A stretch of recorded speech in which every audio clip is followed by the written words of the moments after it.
Hello दोस्तों, मेरा नाम है आमिर खान और आप देख रहे हो मेरा यूट्यूब चैनल। और आज मैं आपको बताने वाला हूं कि इस गीज़र के अंदर हीटर किस तरह से फिट किया जाता है और हीटर फिट करने के बाद किस तरह से गीज़र के अंदर इंस्टॉल किया जाता है इस हीटर को। आखिर ये किस तरह से सेटअप किया जाता है, मैं आज आपको पूरी डिटेल के साथ में समझाऊँगा। अगर मेरी पिछली वीडियो गीज़र की वायरिंग के बारे में नहीं देखी है तो नीचे डिस्क्रिप्शन और ऊपर लिंक दे दिया है मैंने, आप जाके देख सकते हैं मेरी उस वीडियो को। तो चलिए वीडियो स्टार्ट करते हैं दोस्तों। इस गीज़र के अंदर ये हीटर है, ये 3 किलोवाट का हीटर है, ये ख़राब हो चुका है तो मैंने इसके अंदर दूसरा इंस्टॉल करने की सोच रहा हूँ। तो मेरे पास एक नया हीटर यानी कि एक नया हीटर मेरे पास मौजूद है। ये है कम से कम 250 रुपये के आसपास आपको मार्केट में मिल जाएगा। लेकिन अब आजकल तो सर्दी चल रही है अभी तो शायद आपको महंगा मिल सकता है थोड़ा। सर्दियों के मौसम में वैसे ही कोई चीज़ होती है वो महंगी हो जाती है। तो फ़िलहाल मैं प्राइस की बात नहीं कर रहा, मैं इसके अंदर किस तरह से इंस्टॉल करता हूँ ये आप देखिए दोस्तों। सबसे पहले इसका, हालांकि गीज़र के अंदर अलग अलग हीटर्स लगाए जाते हैं, यानी कि ये कटोरी वाला हीटर्स है। इसके ऊपर कुछ इस तरह से कटोरी नुमा एक चीज़ लगाई जाती है जो कि अंदर से फिक्स होती है, ये बाहर से फिक्स नहीं होती। यानी कि ये हीटर अंदर से सेट होता है और काफ़ी गीज़र आते हैं वो बाहर से सेट होते हैं। आजकल के गीज़र बाहर से ही सेट होने वाले हीटर आते हैं। तो इसे किस तरह से इंस्टॉल किया जाए, तो सबसे पहले हम एक चीज़ का ध्यान रखेंगे। सबसे पहले आप इस गंदगी को साफ़ कर लें, यानी कि इसके जंग और इसके नमक को साफ़ कर लीजिए अच्छे से, ताकि यहाँ पर कोई भी लीकेजिंग वगैरह ना रहे। तो मैं इसे साफ़ करता हूँ, या तो आप पेचकस के थ्रू, टेस्टर पेचकस वगैरह के थ्रू या रेजमाल के थ्रू आप इसे अच्छे से साफ़ कर लीजिए। तो मैंने इसे अच्छी तरह से साफ़ कर लिया है। यहाँ पर एक रबर पैकिंग होती है जो कि काफ़ी अच्छे से फिक्स्ड होती है, इस हीटर के अंदर आती है, ऑलरेडी अंदर लगी हुई होती है। कहाँ गया हीटर, ये रहा, इसके अंदर ऑलरेडी फिट होया हुआ होता है। ये रबर है इसका और ये 3 किलोवाट का हीटर है। इसे हम यहाँ पर इंस्टॉल करेंगे। सबसे पहले मैं आपको इसकी पाइप्स के वगैरह के बारे में बता देता हूँ। एक पाइप इसका सीधा स्ट्रेट होता है, ये देखिए आपके सामने, ये स्ट्रेट एक पाइप है। यहाँ पर इसके होल है। ये पाइप होता है अक्सर आउटपुट, यानी कि पानी को आउटपुट करने का काम करता है। और ये पाइप आपको राउंडेबल में मिलेगा, यानी कि यहाँ से पानी इंटर होता है, यहाँ जा कर के राउंड करके यहाँ से निकलता है पानी। ये देखिए आपके सामने यहाँ पर एक पाइप होल है, यहाँ से ये एक यू आकार का पाइप लगा हुआ है। ये इस वजह से लगा हुआ होता है ताकि ठंडा पानी जो है वो नीचे हो, यानी गर्म पानी जो होता है वो हमेशा ऊपर उठता है।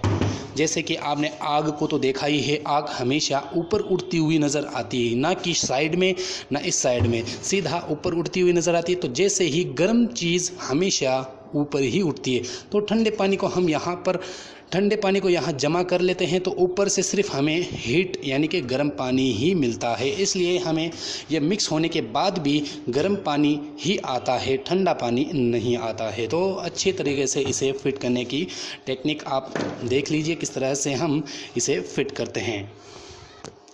मैं इस वीडियो में आपको वायरिंग के बारे में नहीं बताने वाला, क्योंकि वायरिंग की वीडियो मैंने पहले से ही अपलोड कर दी है। तो हम अच्छे से केयरफुली इन्हें ज़्यादा खींचे ना, क्योंकि इसे ज़्यादा आप खींचोगे तो ये क्रैक भी हो सकता है। क्रैक होने के बाद आपको ये चीज़ नया लाना पड़ेगा, नया यानी कि कम से कम 700 से 800 रुपये का ख़र्च आपको करना ही पड़ेगा। तो इसे हम अच्छे से फिक्स्ड करते हैं ताकि कोई दिक्कत ना हो।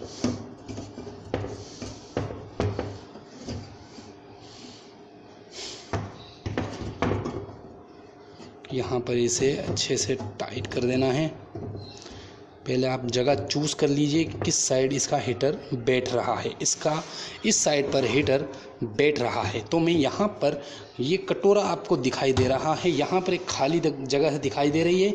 वेरी सिंपली सिस्टम है। यहाँ पर आप सीधा यहाँ पर इस चीज़ को आप अच्छे से फिट कर लीजिए। अब आप यहाँ पर ग्लू भी लगा सकते हैं, यानी गम भी लगा सकते हो, नहीं तो आप इसे ऐसे ही अच्छे से टाइट कर देना ताकि कोई भी लीकेजिंग इसके अंदर ना रहे। इसे अच्छे से टाइट कर देना है ताकि कोई भी लीकेज वगैरह ना हो। अब आप इसे टाइट कैसे करें। अब आप कहोगे यहाँ पर रॉड आड़ में सामने आ रही है, तो आप किस तरह से इसे टाइट करेंगे। आपका प्लास भी यहाँ पर काम नहीं कर सकता, क्योंकि यहाँ पर किस तरह से टाइट करें, क्योंकि ये दोनों रॉड यानी कनेक्शन रॉड अड़ रही है। तो यहाँ पर आपको टाइट करने के लिए ये स्पैनर की ज़रूरत पड़ेगी। इसे आप इस तरह से स्ट्रेट रख लीजिए, ये सॉरी यहाँ से, ये आप अच्छे से इसे सेट कर दीजिए। देखिए मैं आपको दिखाता हूँ, यहाँ पर सेट कर दीजिए आपके सामने। ये देखिए दोस्तों, आप इसकी मदद से ज़बरदस्त तरीके से टाइट कर सकते हो, क्योंकि यहाँ पर टाइट करना बहुत मुश्किल होता है। ये कम से कम होगा 8 नंबर का, 8 नंबर का है, और इसके यहाँ ये टूल जाता नहीं है, तो आप इसको ऊपर से अच्छे से टाइट कर सकते हो। ये देखिए दोस्तों, आपके सामने मैं टाइट कर रहा हूँ।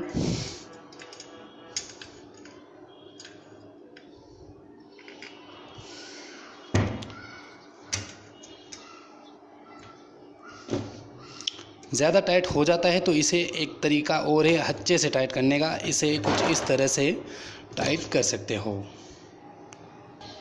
अब इसे अच्छे से फिट करने के बाद अब ये हमारे गीज़र में लगने के लिए तैयार है। तो अब हम आपको दिखाते हैं गीज़र में किस तरह से इंस्टॉल करते हैं इसे। ये देखिए दोस्तों, आपके सामने गीज़र है 10 लीटर का, आराम से ये 10 लीटर का गीज़र है। इसे अच्छे से फिट करना होगा। तो इसके ऊपर जो कचरा है इसे आप अच्छे से साफ़ कर लीजिए, ताकि इसका कोई कहीं से भी लीकेज ना रहे। तो इसे हम अच्छे से साफ़ कर लेते हैं इस टूल की मदद से। इसका गैप वगैरह अच्छे से साफ़ कर लीजिए। इसकी टैंक इसके अंदर मौजूद है, यहाँ पर फोम लगा हुआ है ताकि पानी जल्दी से ठंडा ना हो। तो यहाँ पर हम इस हीटर के रॉड को फिट करेंगे, लेकिन एक चीज़ का ध्यान रखें, इसको आपको इस साइड से लगाना होगा। यानी आप देखिए, मैं यहाँ से सीधा इसके अंदर फिट करता हूँ, तो आपको दिखेगा ये चीज़। तो इसकी फेसिंग होनी चाहिए। ये जो 2 रोड आपको दिखाई दे रही है, ये 2 रोड आपको इसकी सीध में आनी चाहिए। यानी कि ये जो यहाँ पर ये जो दिखाई दे रहे हैं डंडे, जो लटकाने का जो फेस होता है, यहाँ इस साइड ये 2 डंडे होने चाहिए। और जब आप खोलो तो आप निशान लगा लो, ताकि वहीं पर ही ये सेट हो जाए। अब मैं आपको अच्छे से इसके नट टाइट करके आपको तरीके से बताता हूँ किस तरह से इसके नट भी टाइट किए जाते हैं, यानी कि पैच स्क्रू से मैं टाइट करता हूँ। ठीक है दोस्तों, यहाँ पर 9 नंबर, कितने नंबर का ही है, 11 नंबर का यहाँ पर पेच है। ये बस आसानी से आप इसे अंदर फिट कर सकते हो। ये से इस तरीके से आप सारे पेच को टाइट कर दीजिए। 11 नंबर का पेच यहाँ पर फिट कर दीजिए अच्छे से, और टाइट अच्छा करना है। और इसके अंदर टाइट करने की एक अलग टेक्निक है, मैं आपको बताता हूँ।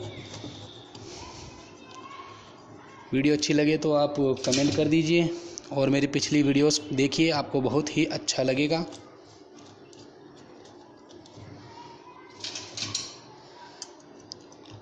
शायद आपको वीडियो क्वालिटी अच्छी नहीं लग रही होगी, क्योंकि शाम हो चुकी है काफ़ी। यहाँ पर अच्छे से हम पेच को पहले हाथ से जितना हो सके उतना कस लीजिए, ताकि बाद में दिक्कत ना हो। टूल आप घुमाते रह जाएंगे और ये टाइट ही नहीं होगा।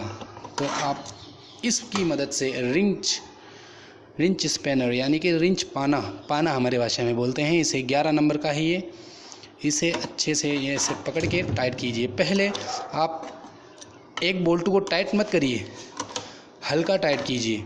फिर आप दूसरे बोल्ट को, यानी कि दूसरे पैच को हल्का टाइट कीजिए। मैं 2 भाषा इसलिए बोलता हूँ ताकि जो ये भाषा नहीं समझे तो वो भाषा तो समझ में आती होगी। तो इसे हल्का टाइट कर दीजिए। इन सारे नट्स को, सारे बोल्ट को हल्के हल्के टाइट कर दीजिए। फिर बारी आएगी धीरे धीरे हल्के हल्के करने से पूरे टाइट हो जाएंगे। तो धीरे धीरे आप अच्छे से इन्हें टाइट कर दीजिए।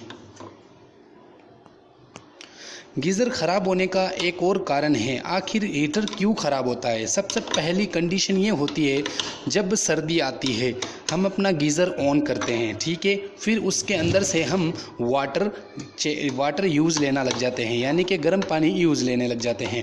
फिर वापस से गर्मी आती है, ठीक है, गर्मी आ गई, अब हम गीज़र की हमें कोई ज़रूरत नहीं है, तो हम गीज़र को बंद तो कर देते हैं, चलो अच्छी बात है, बंद तो करना ही चाहिए, नहीं तो बिजली का बिल कौन भरेगा। तो बंद तो हम गीज़र को कर ही देते हैं, लेकिन उसके जो नल का जो वॉल्व है उसको भी बंद कर देते हैं। नहीं दोस्तों, क्योंकि इसके पानी को आप सर्दी हो चाहे गर्मी हो, आप इसके पानी को तो यूज़ लेना ही होगा।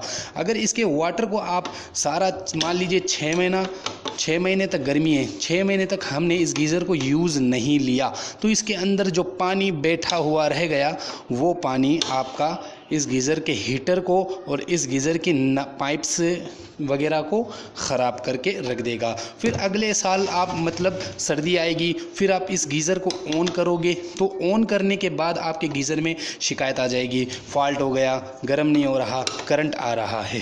तो इसलिए दोस्तों, आप इसके पानी वगैरह को चालू ही रखें, यानी कि इसके पानी को रन आउट ही रखें, यानी कि यहाँ से जब पानी अंदर जाता है तो इसका जो आउटपुट का जो नल आप लगाते हो उस नल के अंदर से भी आप पानी यूज़ लें, ताकि आपके ये जो रन आउट होता है पानी, इसकी वजह से आपके गीज़र का नुकसान भी नहीं होगा। तो ये चीज़ ध्यान रखने वाली चीज़ है दोस्तों। मैं ये नहीं कहूँगा कि आप मेरी वीडियो देख रहे हो तो आप भी ये गीज़र सही कर सकते हो, आपको मैं नॉलेज दे रहा हूँ, आप ट्राई तो कर सकते हो, लेकिन आप इलेक्ट्रिशियन की सलाह लेकर ही ट्राई कीजिए, क्योंकि ये चीज़ आपने रिपेयरिंग तो कर दी है, आपने लगा दिया है, आपको वायरिंग वगैरह के बारे में कुछ मालूमात नहीं है, इसकी फिटिंग्स के बारे में कुछ भी आपको पता नहीं है, तो दोस्तों ये ब्लास्ट भी हो सकता है। जी हाँ दोस्तों, एक जगह यह वाक़या हो गया था हमारे यहाँ, गीज़र रिपेयरिंग होने के बाद वो लगा हुआ रह गया, इसका स्विच ऑन करने के बाद पूरा ब्लास्ट हो गया गीज़र। अच्छा हुआ कि किसी का नुकसान नहीं हुआ। इसकी रिंग को मैं यहाँ पर सेट कर दूँगा, क्योंकि गीज़र हमारा रेडी हो चुका है।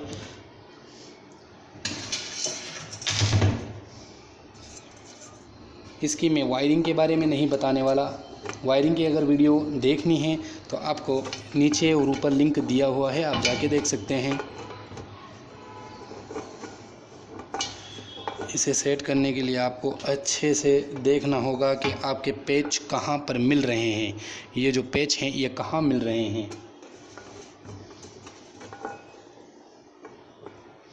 यहाँ पर ये पेच मिल रहे हैं और यहाँ पर ये तीनों पेच मिल रहे हैं, तो आप अच्छे से इसे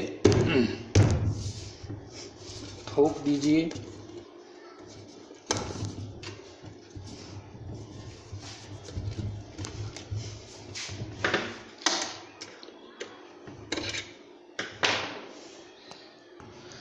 इनके पेच को मिला करके आप छोटे वाली जो ये पेच होते हैं इनको अच्छे से टाइट कर लीजिए। यहाँ पर इस साइड ये पेच होते हैं, यहाँ पर आप टाइट कर लीजिए अच्छे से, ताकि इसकी बॉडी कभी निकले ना, क्योंकि ये लटका हुआ होता है, इसकी टैंक ढीली होती है, लटकती हुई होती है, तो ढक्कन खुल के नीचे ना आ जाए, बस इस चीज़ का आप ध्यान रखिए।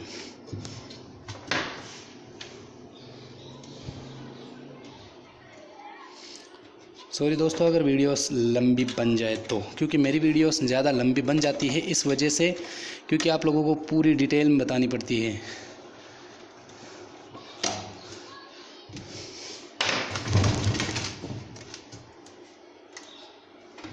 तीनों पेज को अच्छे से टाइट कर लीजिए।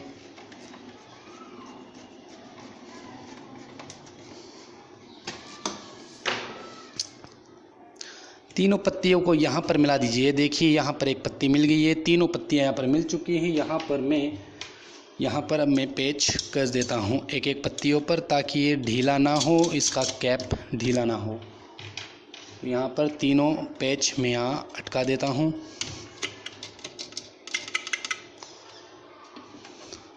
दोस्तों ये काम करने से पहले आपको अच्छे से इस काम को सीखना पड़ेगा,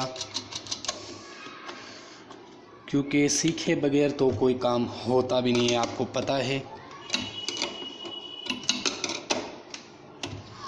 और मैं तो शुरू से ही इन्हीं चीज़ों में रहता हूँ।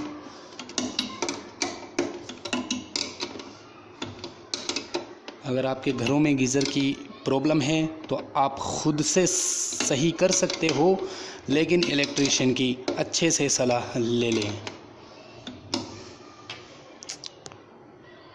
इसकी रॉड को, टेम्परेचर जो रॉड होती है, इनको आप फिट कर दीजिए। अंदर जगह होती है काफ़ी सारी इनके। सॉरी दोस्तों, ये यहाँ पर फिट होने वाली है, ये यहाँ पर फिट हो गई, ये यहाँ पर हो जाएगी। कभी कभी काफ़ी हद तक टाइट भी रहती है ये चीज़ें।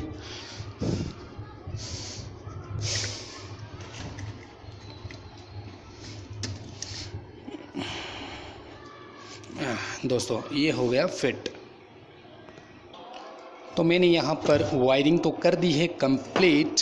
आपको अगर वायरिंग की वीडियो देखनी है तो नीचे लिंक है, आप आराम से देख सकते हो किस तरह से गीज़र की वायरिंग होती है। तो अब मैं यहाँ पर इसके वायर को यहाँ पर फिक्स्ड कर दूँगा, यहाँ इस साइड। गीज़र तो तैयार है, यहाँ का एक कैप और लगाना है जहाँ पर एलईडी लाइट्स लगेगी। ये 2 एलईडी जो लाइट्स हैं वो उसके अंदर सेट होगी। तो ये कुछ इस तरह से दिखता है। यहाँ पर 2 लाइट है, यहाँ पर लिखा हुआ है हीटिंग, हीटर, यहाँ पर पावर। तो पावर वाली लाइट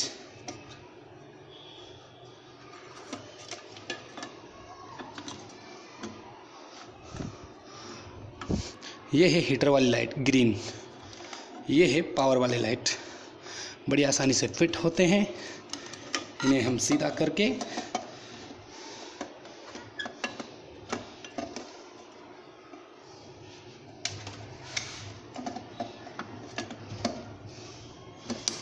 अच्छे से इन्हें सेट कर देते हैं और पैच कर देते हैं। हमारा गीज़र रेडी हो चुका है। आपके सामने ये देखिए, सिर्फ पावर प्लग पिन रह गई है बाहर और बाकी सारी चीज़ें अंदर फिट हो गई है। तो इस तरह से आप गीज़र को अच्छे से रिपेयरिंग कर सकते हैं। तो इसे हम इंस्टॉल कर ही देते हैं आखिर।